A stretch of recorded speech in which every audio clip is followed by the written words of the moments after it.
Welcome, Latifat, to the podcast. Great to have you.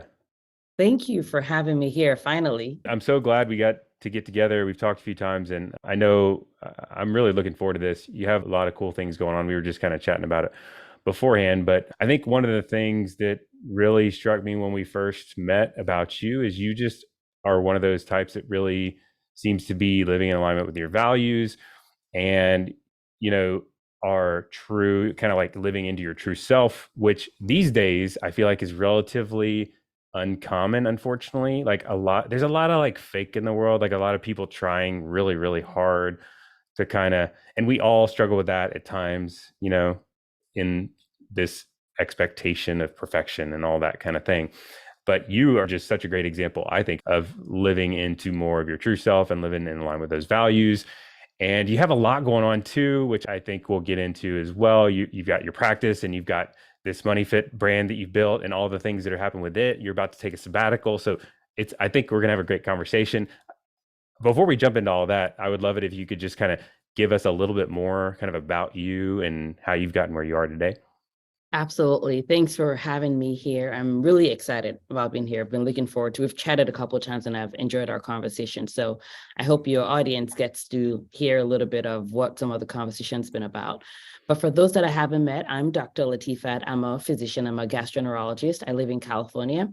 I'm the mama of three little ladies, and they keep me alert and oriented most times and extremely sleepy many times. But they are truly, and I know it sounds cliche, but they're truly the reason why I do a lot of the things that I do. They're the reason why I'm here in a lot of ways, not in like weird, unhealthy relationship with parenting kind of way, but they're my motivation to get up and do more of what I do because I truly want this world to be better for them. They are girls. The world hasn't always been friendly towards girls. The money world hasn't always been that way. So my goal is to help create a world where girls can have a better opportunities when it comes to money. But my journey didn't start as a mom. I started I grew up in Nigeria. I moved to the US about 20 something years ago. I knew zero about money. And in fact, the only thing that I knew about money was this educational piece that I got, which was there's this amazing thing called a credit card. You can use it whenever you want, and you don't even have to pay everything. It's pretty awesome. Like that was all my financial education right there, right? But I went through undergrad. I went to UCLA. I did 2 years of a community college in LA, El Camino College. Shout out to an amazing school. And then I did 2 years at UCLA. Graduated with a major in microbiology, immunology, and molecular genetics. After that, I went to UCSF and then eventually internal medicine in Mount Sinai, New York, fellowship at UC Davis in Sacramento. And then I stayed here locally in Kaiser to practice gastroenterology with an emphasis on IBD. But, the longer the journey you are to your destination, the more broke you are. So for me, I was literally brokety broke. I knew zero about money except for all of that amazing financial education that I just summarized for you. Went through med school, had student debt, and no one ever talked to us about how we're going to pay it off. It was just like, I looked around and everybody was acting like it was normal to have all the student debt. And so I was like, okay, well, I'm not going to complain. So I took the student debt. And for me as well, to be honest with you, like my parents spent a lot of time in Nigeria back then. And so my siblings and I lived together in the Bay Area. And out of all of us, then I was the one with a guaranteed source of income. And my guaranteed source of income was my student loan. So as much as student debt gets a lot of hate, for me, I'm so glad that I had access to it because that's how we're able to pay for rent. That's how we're able to make sure like the PG&E wasn't disconnected, like the really practical things. And at that point, there were 5 of us. So my older brother, myself, and 3 younger sisters. The youngest was in high school. So literally, I'm just glad that we had money to eat. And again, my student debt was the reason why we were able to do that. But I had no plans on how I was going to tackle it or take care of it. And then I went to New York for residency. My youngest sister went with me, lived with me. So we were here living in Manhattan, 2 adults on a resident salary. Honestly, I wish someone had told me about government support because I think we would have qualified for it. We were a heck of broke. So I wasn't like out partying. I was not traveling, but I also didn't know what to do with the money stuff. I just hoped that I would be in a place in future where I would be able to take care of it. And then I got married in residency, had my first kid in residency, had one in fellowship and one as an attending. And I remember going through fellowship, knowing that I was accomplishing my dream, which was to be a physician, be a GI doctor. And I was like, oh my goodness, like finally, right? And then I just had this moment where I looked around and a lot of my attendees were burning out. They were burning out. They were sort of like accepting and not resisting any decisions that were being made. It was like, well, that's what we're told to do, so we just got to do it. And I'm like, I did not suffer all of this journey. My parents didn't sacrifice all they did. I went like 5 years without seeing my mother. Like, we did not do all that nonsense so I can be burned out in medicine. And at that point, I also knew that I wanted to have a focus in inflammatory bowel diseases, which is best done in settings like academia or large hospitals like Kaiser. Mm-hmm. And so I knew I was going to be working for someone. And if you look at the data, there's a lot of burnout in medicine. And if you're employed, you may be at higher risk of burning out. So here I was looking around, my attendings were burnout, smart attendings, amazing humans, but burned out by the culture of medicine. Here I was, a mother that I spent so much time in hospital as a resident and fellow, not seeing my kids. And I knew that the worst thing that could ever happen to me was to lose my voice. The worst thing that could ever happen to me was to leave life half-assed, is what I called it, with one butt cheek. I'm a GI doc, like living life with one butt cheek and not both butt cheeks. And that was just the worst thing that could happen. So that was my motivation to figure out my money crap. And this is literally just 7 years ago. So not a long time ago. So I went from knowing zero about money to really learning the basics of money, learning how to translate it in a language that made sense for me. And, we started investing in real estate, diversifying our income sources. And over the last couple of years, I'm really grateful for what I have created personally. And then now I help women physicians by teaching them the fact that it doesn't have to suck. We don't have to defer to a spouse. We don't have to think we don't have a choice in how we live our life. Because I truly believe that if we want to change medicine, we need to figure out how to give physicians their voice, help physicians strengthen the power of their voice. And for me, money is a vehicle or a tool in that. So hopefully that answers your question. Yeah, I forgot to mention when I was starting to introduce you, one of the other things I love is you have such a great positive mindset. I mean, that's, I think, important, or a nice, I don't know, that's been a learned skill for me, but like looking at student loans as a positive thing, and you can spend things different ways. Some things are definitively positive, but when it's up in the air, being able to kind of view things positively, I think is it just improves life. So you know what's funny? And I'm totally going to go on a side, whatever here. I actually don't like positive. I don't like being positive. And the reason why is that whenever we're like, okay, what's positive, what's negative, our brain starts to scan out and think of socially accepted or defined positive or negative. Mm-hmm. I like to think about what's helpful or what's productive versus not. Like sometimes I'm pissed off and I want to be pissed off. And that may not be positive for people to think about, but that's helpful for me. That's productive for me to be able to do like the advocacy work I want to do, or the change that I want to do, or stuff like that. So I'm glad that it's coming off to you as positive, but I'm one of those people that I try to get away or stay away from positive. And the reason why is when I start to think positive, I go back into my people pleasing self, which is a lot of work that I've done. So I'm like, I want it to be productive. I want to be pissed off. I want to be excited. I want to be tired. I want to be pessimistic about the things I deserve to be pessimistic about. But for me, though, it has to be productive. That's the main thing. Yeah, I like that. I'm glad you said that. And, feeling your feelings and all the things, and not just like faking it till you make it, even though, be positive, even though it's a challenging situation. That's it. Peace off free. Right. There's times when you don't really necessarily need to be that way. So I'm glad you've shared that. Money, I agree. Money's completely a tool to help improve life. And your story is a good example of, you saw this challenging situation you were in with, wanting to go into this world where they were burning out, and you're like, man, so you found this motivation to start digging into money. Was it like a flip of the switch? Like, how did that actually happen? Like, did you just slowly come to that point of like connecting this whole like money is my solution, or one of the solutions to kind of, or was it like a slow progression? And then also, like, how did you start to do that? Like, once you realize like money's the thing, how did you then like dig in? Yeah. The way that a thought that I have is, A lot of change and decision actually doesn't take time. It takes a second, but it's warming ourselves to the process that may take some time, or chewing the risk and benefit, or not deciding. But deciding itself takes a second. You just decide and you do or not do.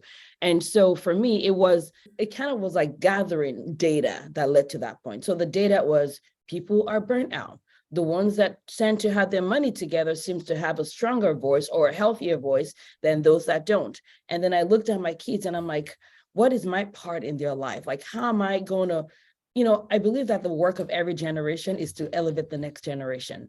That's part of the work. Of course, you don't do it in a way that's like suffering, but I believe that my work is to make sure that my kids have better opportunities that I have had, so they don't always have to start from scratch, right? My parents, right, they tried the best that they could, and I had a better platform to start with than someone that may not have grown up with parents, or someone that grew up maybe with a single family, or someone that grew up homeless. So I definitely recognize my own privilege.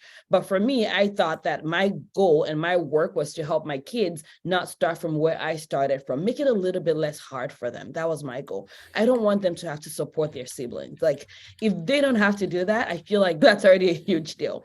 So all of that together was what made me realize that, okay, Latifat, when are you going to start learning your money? Like, when are you going to even figure out how much you owe? I didn't know who I owed. My student debt, I signed whatever crap, got it out of my face. Like, forbear, defer, I don't care. Like, Auntie Sally, I don't care. Just don't bother me and let me, because I don't even know what I'm signing, right? So it really was a split moment of deciding that, okay, I'm going to start. And once I decided that, it was literally starting from the basics, like, what do I owe? How much do I owe? What interest rates? How do I know where my money is going? Budgeting. Okay, I'm going to try that budgeting thing. Oh, I hate budgeting, right? And then figuring out like ways that were kinder, in my opinion, to me. The other thing that happened was, unfortunately, when it comes to money, there's a lot of shaming and guilting when it comes to money. We already shame ourselves, right? And when you cannot find a community that is supportive, a community that acts like, how don't you know that? Like, how can you practice medicine when you don't know what a freaking 401k was? Like, as if it's automatic information that should just come to us without someone taking the time or us taking the intentionality to learn it. So it was not pretty. It was not fancy. It was literally like Googling, like, what is a budget? Ugh, I hate spreadsheets. No. Okay, how do I figure this out? Like, what's a 401k? I literally tried to learn what a 401k was like 5 billion times. And I'm smart. I'm a freaking physician. So it had nothing to do with my level of intelligence. It was like fear and pressure that I was putting on myself. And honestly, it wasn't until I told myself I did not have to memorize anything that I started to really get the knowledge. I just told myself, all this stuff exists as a reference. I know what I want to do. I'm going to reference what a 401k is until it gets implanted in my brain. So it wasn't a matter of like memorizing it, like I'd memorized a lot of things in medicine. It was literally having a better relationship with my learning experience. And that way I sort of lowered my defenses, and I was able to gather the information a little bit easier and smoother and more productive. Because again, it doesn't matter how much you know if you're not doing the work, if you're not taking the action. People say knowledge is power. I disagree. I think knowledge plus action is power, right? So it's sort of like, with the little that I may know, how do I actually implement that, take action on that, so that I can create the result that I want to see in my life, which is have money, be financially liberated, create wealth, and be able to live life really on my terms. Yeah. I'm like taking notes because this I'm is like, good what stuff. are you typing? I just had to write it down. So that's important stuff. I think you were in touch with, it seemed like you were in touch with what was most important to you, which was like, helping your kids to, for it to not be quite as hard for them and setting them up really well. And then also there was this thing about like not getting into this burnout setup and your professional success tying to it. And then also this whole living life on your terms, and then the flexibility provided. And you tied into those things as like the motivation to do the money thing or learn all the money stuff. And I think a lot of people, it takes them a while to get to that place. Like a lot of us, like me, I got in a relationship directly with the money for a while. I was like, the money is the thing. Like my goal was the money for many years, like I was like, if you looked at my goals, I had these goals that were like, get this amount of money, but really it was just like my relationship was or my goals were tied to more money. And I think a lot of us struggle with that. Was that ever like a thing for you that you had to go through, or did you just kind of naturally connect straight to these more personal goals? It was the personal goals for me because my relationship with money wasn't good. It was ignore each other. We're like not even roommates. We lived in the same house-ish, but we never talked. We took rotations in the kitchen and didn't like, it was like, that was my Mm, relationship with money. So I could not let that be my motivation because it mm, wasn't going to work. So I had to find out what gives me life. And that's going to be different for different people. But when I found my thing, which was I truly believe that we're all here, and whether you agree with that or not, I truly believe that we're all here for a purpose, right? I also know that in order for us to be able to do what we're meant to do, which is going to be different for different seasons, it's going to be important for us to be able to speak with confidence. And if you look around in our culture, the way that life for many people is structured doesn't help us live a life of purpose, right? Because the way the system is run is paycheck to paycheck living, right? You make money, you pay the bills, and you rely on the next paycheck coming, which is why people don't have time to do things like sleep, rest, take care of themselves, be present with family, be present with kids, think about, like, have time to think.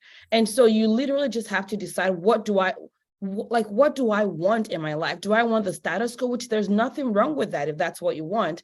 But if you truly want to be able to live a life of purpose, and for me in this season, my purpose has been taking care of my patients.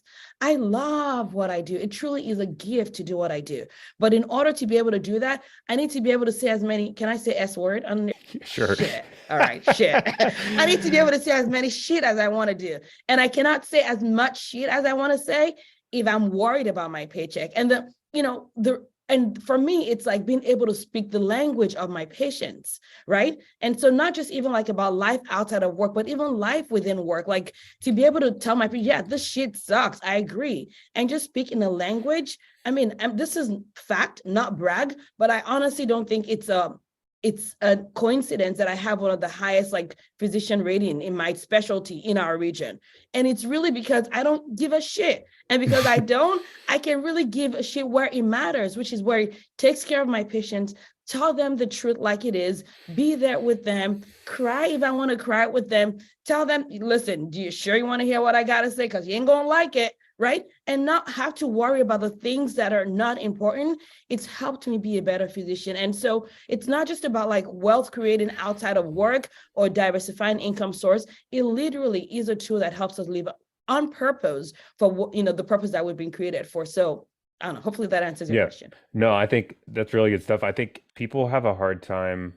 Most people would agree, I think, with what you said, or they're like, that's aspirational and that sounds great. And I would love to do that. But I think we all struggle with, living into that and people pleasing. And, so when I described you at the very beginning, I was like, you seem like someone that's living your true self. I don't know how I worded it, but something like that. And that's to me kind of the opposite of like fakey people pleasing, like doing so much concern about what others think. And I've felt this in myself, and I have seen this even in my kids, and like everybody struggles with this, is like this whole, you get so wrapped up in like other people and like what they think about you, and then what the systems, requires of you, and expectations and perfection and all this other stuff that's like kind of imposed on you, and it pulls you, I think, away from what you just described, and it's hard.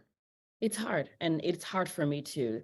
What you see is the result of a lot of work in terms of work. It literally is intentional work. I've paid for coaching with crazy people so I can go away from that people pleasing self for myself. It's also a reflection of, for me, my relationship with God.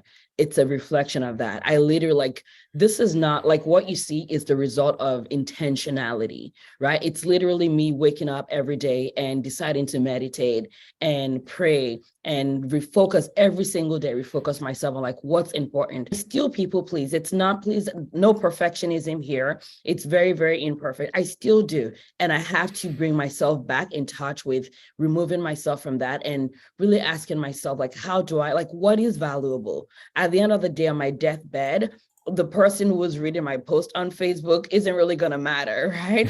So just bringing myself back to what is important. But I want to make sure that everybody hearing this doesn't think that I was maybe I was born, actually, I think I was born this way, but a lot of times we're socialized with life and all that. We're taught to go away from how we were created. And now I've just had to spend a lot of money and go back to improving my relationship with my faith and with God so that I can get back to who I was designed to be in the first place. I completely agree. And I think living into your purpose it's hard work, and there's other people you can surround yourself around, even just your friends too, and the people you hang out with and coaches, and you've invested in yourself, which I think is really important. If you've listened to our show for a while, you've heard like some of the, what I would consider the people that are living their life, the best or the most true form. A lot of them have invested a lot in themselves and coaches and that kind of thing. That's super important. And I think that's a really important observation in your story. And then your faith is important. Everybody has to, I don't try to like push that agenda. I mean, I believe what I believe and you believe what you believe, and we happen to have similar beliefs. But I think I would challenge everybody to like ask important questions. Like, why am I here? Like that's a good question. Some people like dodge it, but like everybody has that question. I mean, come on. Like I've asked it like 7 million times to myself, especially in my like 20s, early 20s. I'm like, what is the purpose of this life I got here going on? And, I think it's worthwhile to explore that, because then you can find like your true purpose or explore that and deep thinking and that sort of thing. Absolutely, 100% agree. And it's going to change, right? Mm-hmm. I don't believe it's one big purpose necessarily only, right? It's going to change in seasons, in whatever seasons you are. And, you mentioned earlier about my sabbatical. My purpose for my sabbatical, I mean, the last couple of years have been to serve my patients to the best that I can without sacrificing my own life. That's been important. And now during the sabbatical, it's going to be a different purpose. So it's going to be in seasons. But at the end of the day, we're going to look back at our lives and just the wealth and breadth of diversity and the different texture that our life, and I'm looking forward to that. I'm looking forward to my 80-year-old self. Yeah, me too.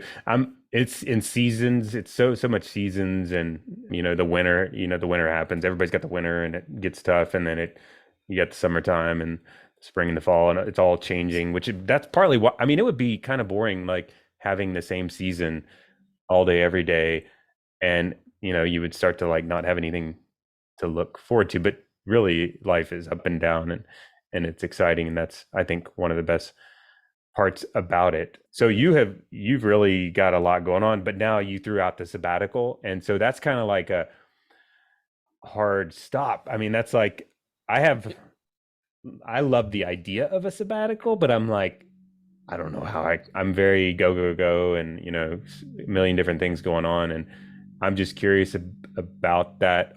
Have you ever done it before? I've never done a sabbatical before. Yeah. Well, maybe before we go into sabbatical, I really wanted to ask you like money. So money is a tool, and you are doing all these things, and you've been able to accomplish these things. And so money has, for you, it sounds like you've been able to figure out money. You're obviously teaching it to other women and using it as a tool. Can you give us like a few like specific examples? And this leads right into the sabbatical. I assume that's tied into your financial position, but I really just wanted to hear it from you and make sure. What's your question? Where has the money tied into all this, your ability to do these things and live out your values? 100%. And I recognize that privilege, and I call it a privilege, but I'm also recognizing the fact that thankfully, by God's grace, I created that. Mm-hmm. And that's just the honest truth, right? Me 7 years ago would not be able to do this, right? And I created that by deciding to do my money stuff. I created that by deciding that money only was not the goal. It was a tool that had to be in parallel with my life, but it wasn't going to be focusing on the money only. And that's important.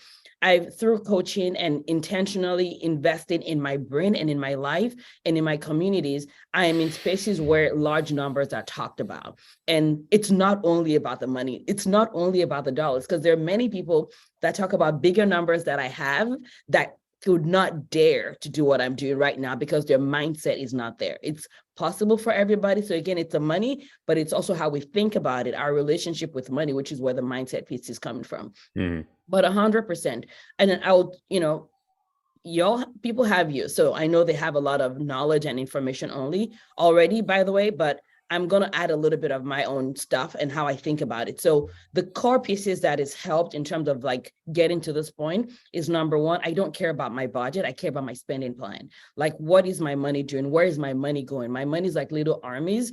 Are they going into places that adds value to my life? If someone looked at how I'm spending my money only and haven't met me, what picture will they have of the person whose account this is? And will I be proud of that person, right? The other question I like to ask myself is, 6 months from now, will I be glad I spent the money this way, or will I wish that I had my money back? When you ask that question, it's without judgment, it's curiosity only. It really helps you dial down to the things that are important for you. There are seasons in my life where I'm like, oh, I spend so much in childcare, right? I don't love spending in childcare, but I'm so grateful that my kids have spaces that they can go to where they're safe, where they can be loved while I'm in the hospital, right? So even though I don't necessarily like spending the money, I'm grateful for what I'm getting in return for that money that I'm spending. So that's how I think about spending. That's how I align my spending with my life, not necessarily what I like, but what I'm grateful for, what adds value to my life, and what is going to help me be in a position to have money in 10 years from now, in 20 years from now, in 30 years from now. And that's the investment piece, the asset buying piece versus like the liability buying piece. So that's the spending part. And then with debt, I'm not one of those people that tells them like debt is bad, it's meant by the devil, you're going to die now with the DDD debt. No, none of that nonsense. I tell people, the question is, debt is something that a lot of times people don't use well, and that's why it's a problem. And what I mean by not using it well is, I'm so glad I had my student debt. I wasn't at that time because I didn't know a lot about money, right? But now when I look back, I'm so grateful that I have it, because it's literally given me this MD degree that is now a seed that can grow into whatever freaking tree I want to plant. Like, it is the best investment one of the best investments that I've made in my life, right? And I tell people that, yes, the student loan company and all that rules need to change, but if we just go back to the business part of things only, and you are in the business world, if someone comes and goes, there is this business that I want you to invest $250,000 in, and every single year, after 10 years or after whatever years, like this investment that you've invested, you're going to be able to make that return, that amount back every single year. Yeah, I mean, you're going to go, what's the catch? Right? So when I spin it, right? When I spin it that way, I still think things need to change. They need to have like a maximum. They need to have super low interest, because I don't think that student loans and students should be like being predated on, or whatever that English word is. But the bottom line is, how we think about debt matters. Borrowing money to spend on liabilities, things that don't increase your net worth or does not improve your wellness and the core foundational part of it, that I don't necessarily recommend. Not judgment, but more of, you're going to pay for it later, right? But when you take debt and leverage it as an asset, so for example, if I'm investing in real estate, I'm not paying all 100% cash down. I may do like 20% down. And, this is stuff that I share on my podcast. I share with my women in my money program about just like how I've been able to use debt with wisdom without over leveraging, because that's also important, right? Not treating debt like it's made by the devil, but also not treating it like you ain't gonna pay it back. You will pay it back. So making sure that if you're gonna use debt, you're leveraging it as an asset. So if I'm gonna use debt, I'm asking myself, what's the return on that investment? And the return on the investment has to be able to pay for itself and some, so that it's worth it. And I have to make sure that I have my emergency funds, so that if something happens, I'm able to make sure that I'm not over leveraged. That's how I think about money. And then, of course, the diversifying. And the diversifying doesn't have to be, it doesn't have to be fancy. If you are, whether you're a physician and you listen to this podcast, you're a pharmacist, whatever it is that you do, I think of that main source of income as a gift that you can now use as seeds to plant into different trees. And whether that's in the stock market or outside of the stock market, that diversifying is important. And making sure that when you're diversifying where you're investing, you're also diversifying so that it's not diversifying, keeping the time in mind, meaning that when you're working as a pharmacist, when you're working as a nurse or whatever else you do, you're there exchanging your time for money. So when you're diversifying, it's important to make sure you're also diversifying into things that makes you money, where you're not exchanging your time with money eventually, right? Every single thing requires investment in learning. So even if it's passive investment, you still need time to actually learn. But after that learning phase, then you'll be able to harvest and actually get returns on your investment. So those are the core principles that I truly think affected how we are today when it comes to our finances, how we are today in terms of how we're able to say, you know what, I'm going to stop getting multiple six figures of clinical income and I ain't going to die. Right? So that's kind of the principle of it. But you have to make sure that your relationship with money is a healthy one. You have to make sure that you're not defining yourself based on how much you have or not have. So your relationship with money has to be solid or at least decent, and your relationship with yourself also has to be good. You have to be willing to like yourself no matter what, whether you have debt or not. Do you like yourself? And it's a work in progress. I haven't always liked myself. There are moments when I don't like myself, right? But just know that the goal and the North Star is to improve your relationship with yourself so that regardless of what you have or do not have, you know that you always have your own back. And the reason why that's been helpful is it's actually helped me a lot with investing, because it increases your ability to release the money to go work for you.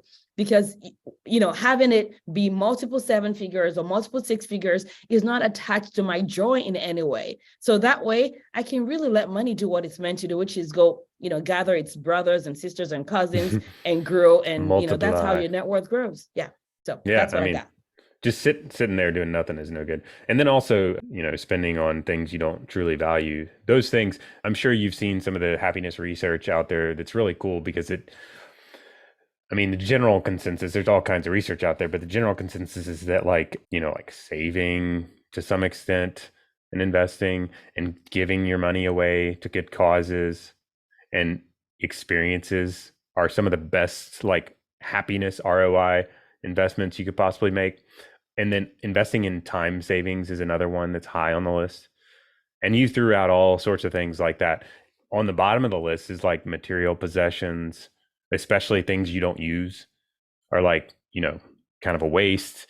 And especially when you finance them, that's like kind of the lowest on the totem pole of like your happiness. And I think that can pull you the other direction.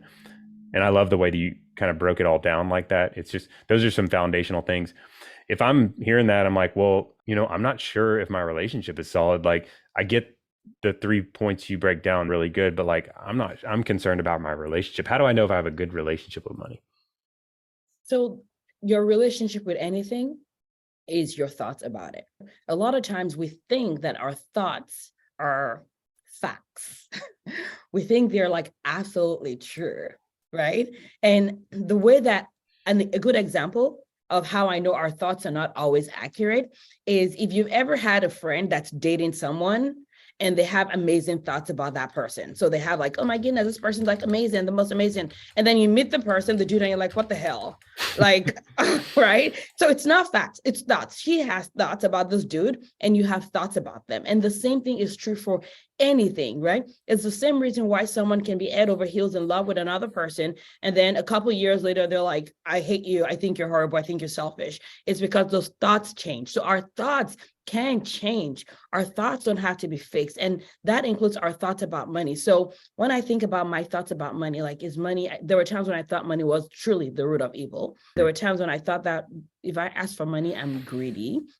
There were times when I thought like money, I don't need money. I don't want money. Like, I'm happy without it. I don't, right? And there's nothing wrong with those thoughts. And again, going back to the original point I made earlier, it's not about positive or negative. It's about, is this helpful for you? Is this getting you towards your goal, the outcome that you're trying to get to? And if it's not, I would invite my, your audience and the people that are listening to this to just examine the fact that, is it possible that and this is one of the stuff that I actually happened to me, which was the whole thought about money is the root of evil. It made zero sense to me, zero sense, because I'm like, it doesn't make sense. Because the way I think about money, I do like money and I do think I love money, but how would that be a bad thing, right? And I had to go down and really sit down and break it down and understand that actually money is not, like, the love of money is not the root of evil. It's the obsession with what I valued over everything else in life, and I would hurt you to get it. That's what is wrong. That's what is not helpful. So, but those are thoughts that definitely started to evolve my relationship with money, where now I'm like, okay, money is a tool that doesn't define me. Its presence or its absence does not define me. It's just literally like mascara, or I don't know if you don't use mascara, like, I don't know, Master? beard. beard mascara for the eyelashes Oh, or whatever. mascara. I Maybe don't use mascara. like the mustache brush. No, it's meant Yeah. to, right? It's in our hands, but it's an amplifier of who we are. If you're a sucky person, money becomes a suckier thing in your hands. If Mm. you're a decent person, you get, and I think I'm decent, I think most people are decent, becomes something that we can use to effect and accessories in our hands that we can use to impact and create more changes in this world. Yeah, I think the common thing people say is money is the root of all evil, but they don't really know where that came from or whatever. And when you keep digging into that, that's another helpful thing that it sounds like you've kind of developed this discipline. It's like if you can really just peel back the layers on your thoughts and say, well, where's that coming from? Like the money is the root of evil. Well, it's actually the love of money is the root of evil. But like, what do they mean by love? So it's like this worship of money is real. The whole original place that it was written in the Bible was like about the worship of, or making money an idol was kind of the wording of it, or the purpose of it being written there. And so that's kind of what I was describing with me early in my professional career, is I was kind of going down that path where I was like, money is the thing that I'm after. And that is a problem. Like that is a bad thing. You don't want to, it's a slippery slope you don't want to go down. But when you flip the script on it and redefine money as a tool, then it's about what are you using money for? You can use tools for positive or negative. So it's all about like how you use it. Absolutely. Absolutely. It's like a knife, right? A knife is amazing when you're trying to cut something amazing, but if it's in the hands of a kid, it could be dangerous. So that's the same thing as money. It's a tool that it's more of who is handling it that defines it as opposed to the tool itself. Yeah, no, that's good stuff. So I'd love to talk a little bit more about MoneyFit. You are helping other women to kind of work through some of this. You have the podcast. So the podcast is MoneyFITMD, right? Yes, it is. Yeah, so definitely go and check that out. And I know I listened to a few of your shows, and it's a lot of this stuff we've been talking about. They're all great shows. And, if you want to dig into that. And then also you have do you do coaching one-on-one, or is it group coaching? Group coaching. It's called, I have a community that I call money. You can call it a money coaching school for women physicians, but it's a 12-month membership where women 7 years ago, they get the core of the financial education. And like I mentioned earlier, knowledge is great, but knowledge is not power. Knowledge plus action is power. So the goal over the next 12 months is to really help them make moves that they want to make with their money. It's not about just having cash. It's about education, the community, the coaching, but we also have guests coming to the program. So you've had things like syndicators coming to the program. They had a really fun session last week where we had one of our amazing workshop on vacation, like how to schedule your vacation in advance. We're physicians, we work hard, we got to rest hard, right? And that same person's going to be talking about like how to schedule your staycations. And so it's not all about just numbers in terms of like dashing for the numbers. It's numbers, building wealth, but building a wealthy life is how I think about it.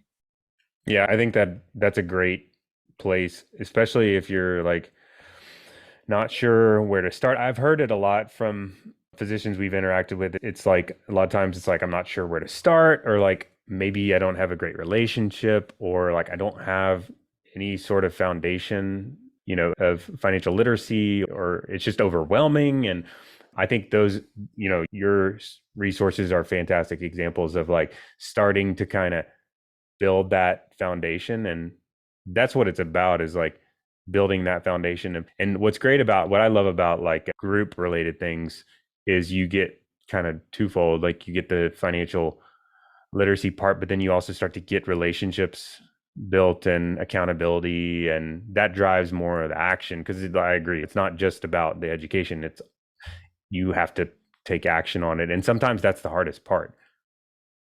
Yeah, absolutely. It's funny what you described about how you were with money. We have people that come in like that, where they already have a lot of knowledge.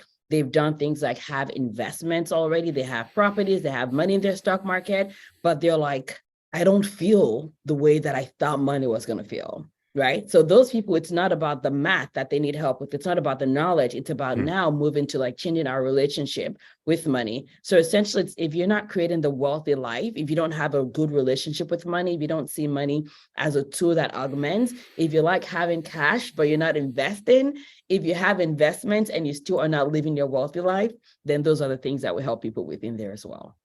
Yeah, that's a pretty common thing, I would say, is that like if I had not changed my direction, I was headed down that path of like more money does not equal happiness.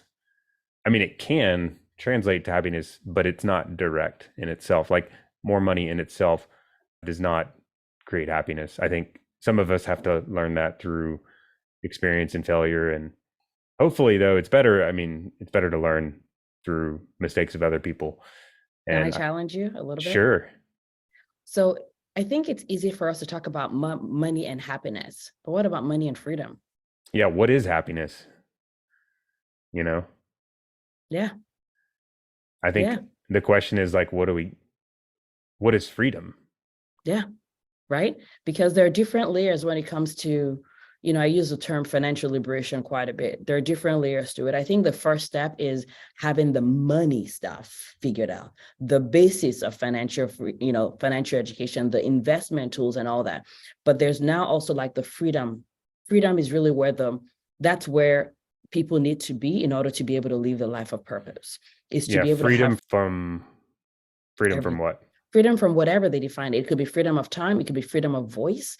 To be like, I can't tell you how many people cannot say what they think because we're afraid that something is going to happen and then all the imaginary stuff. So like as physicians in clinical practice, for example, I truly believe that when physicians are able to put our brain to the table, medicine will change.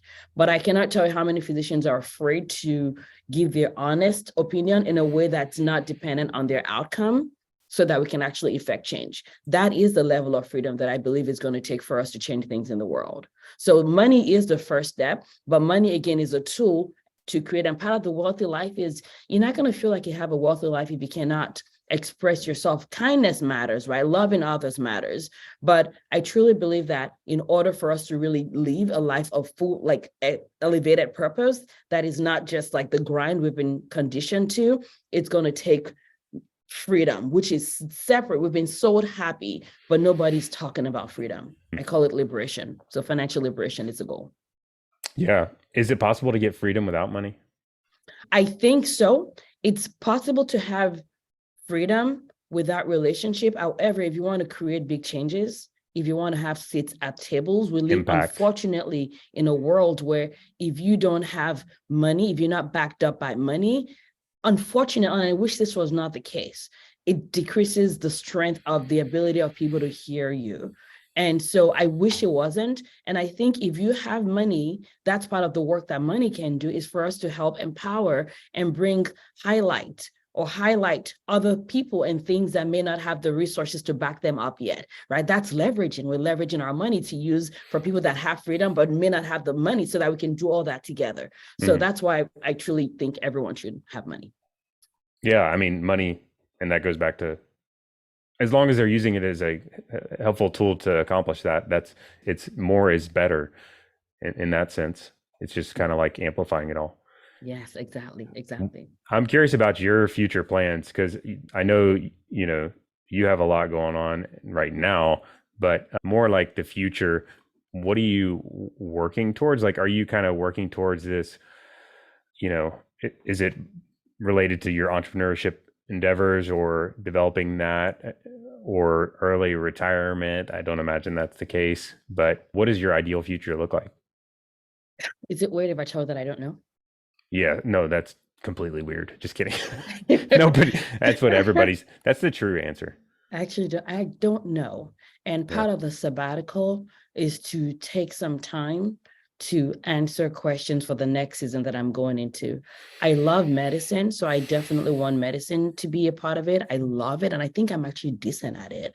So I would like to be able to do GI. It's, I'm coming to the negotiation table and the ability to practice, how you're negotiating with someone, you're like, okay, these are my non-negotiables. Like for me, being able to practice medicine is something that I truly, truly want to do. And now I get to ask myself what that's going to look like. However, I also know that part of my work in this season of my life is, is to help other women physicians and other physicians in general just have that liberation that I talked about. And that liberation is going to require money, but it's going to require more than just money. It's going to require money, relationship with self, and relationship with others as well. So this is what I feel like I'm being guided to. It's literally, and I know for sure, I don't know what it's going to look like, but I know what the goal is. And the goal is to empower women physicians. And I want to be able to practice medicine as well, but I don't know what that's going to look like in a year from now. And the sabbatical, that's one of the primary goals of it, is to kind of have some space to think through that. And I think so. I think the goal of the sabbatical is almost like to reset my life. And you know how like sometimes it's easier to make small changes, but sometimes to make like big changes, you just got to like cut it out. So I think like the point is like cut it out so I can use a different part of my brain. So I'm going to be MoneyFITMD is something that I've been doing while working there full time. So now I get to do that for this year by itself. I get to do the book that I told you that I'm working on that actually is going to be coming out in May. Can you tell us about it? Yeah, absolutely. I'm excited about this book. And the reason why I'm excited about it is my life is literally a bunch of things I never thought I would ever do. And literally, and that's the thing, I challenge everybody listening to this episode to create evidence for themselves of the fact that what they thought they could or could not do is complete BS, right? So there were times when I used to think I was a horrible writer because I have so many memories of sitting down in the bathroom crying in college over really difficult papers, right? So I thought I was not a good writer. I thought I could not talk on camera. I hate people knowing me. I had a fake name on Facebook for a very, very long time until like literally a year ago, believe it or not, right? So I had all those thoughts about myself. I don't do money. I don't do business. I have one skill only, and it's being a good physician. That's the only skill. Like those were all thoughts that I have about myself. So part of the reason why I'm excited about this book is another evidence to myself of the BS thoughts that I had about myself. So it's laughable because I thought I was bad at writing, and now I have this book that is going to help so many humans. And I literally didn't know I was going to write a book until 2 years ago when the idea was like, all the stuff you're teaching and talking about, it's not what is being taught in mainstream financial education. It's really like the foundational principles of money that no one is talking about. Like the math is easy. This is the hard part, like the mindset shift, how we think about it, like the foundation of our money story, our spending plan, knowing that you can be the CEO of your finances. And even if you have a financial advisor, they could be part of your team. Like no one talks about that. It's all or nothing in how things are taught. You either do it yourself only, or you have an advisor only. And there's so much wealth in doing money in a wealthy way, right? People think you have to have cash to be wealthy. No, you think wealthy and then you create cash. That's how it works. So that's what the book is about. And it had a different name before, and I think the story is actually pretty good to share. The book that it had, so I'm working with a publishing company. They've been really, really good. It's kind of like a mixture of like self-publishing and like formal publishing, but they've got it called Scribe. I really recommend them if you're trying to find a place to work on books. But they have, a coach that works with you, like the naming of the book and all that. So the coach went through and we came up with a name that sounded good. And it was called like Your Wealthy Mind RX, for women physicians. And it was like, oh, that's pretty awesome. And then we were done with, we locked everything up. And I just could not shake the thought. I started imagining and visualizing, which is something that I do quite a bit. And I know, because I know the book is going to do great work. I started envisioning myself being introduced as the author of this book. And the person that I visualized walking on stage looks nothing like me, acts nothing like me. She doesn't even say shit, which is not like me. She's like in a skirt suit, barely walking, and she was going back to that people pleasing that we talked about. And it was so hard for me, but I had to, again, make the decision that I was willing to disappoint those people in the publishing company. And I said, okay, I'm going to have to change the name of the book because I don't think the name of the book is what the book is meant to be. And they're like, well, you probably have like cold feet, it's normal. And I was like, that's possible. Let me think about it. And I'm like, you know what? It's possible. I don't think that's what it is. And again, I had a thought about myself that I'm bad at naming things. Listen, that's why I don't know what my future holds, because I always underestimate what I can do, right? And so anyways, now the name of the book is, I named the book myself, which I'm super proud of. And it's called Done with Broke, a woman physician's guide to more money and less hustle. Because Done with Broke is something that I believe should literally be a movement. Because people are like, but I'm not broke. I'm not saying done being broke, done with broke. Because the reason why we're like, people pleasing at work is because we're afraid of losing money, right? We're afraid of what would happen if our clinical income doesn't happen. We're afraid of our kids not having money. We're worried about the chance that our generations in future can be broke, right? So literally the principles that I share in this book are going to help you be done with the word broke, because I think it's something that should be out of our vocabulary, like for generations to come. So that's a book, So and I'm Done excited with about Broke, it. a women's physician's guide to, what was the rest More of it? money and less hustle. And less awful. Hustle, like no hustle in this game. Hustle. Okay. Yes. Yeah, I love it. That's awesome. Well, thank I you. I'm love it. excited. That's a perfect example of what you were talking about earlier. Like you didn't go with the title that you knew. I mean, you made the hard decision to go against the grain and say something that was probably, not popular. There's pressure to keep it the same, but you changed it anyway. And I mean, that's so much what people have trouble with, I think, these days. And So I did share with two friends the title. I yeah, said two friends, and they both said they didn't like the title, which, the new one or the old one? the new one.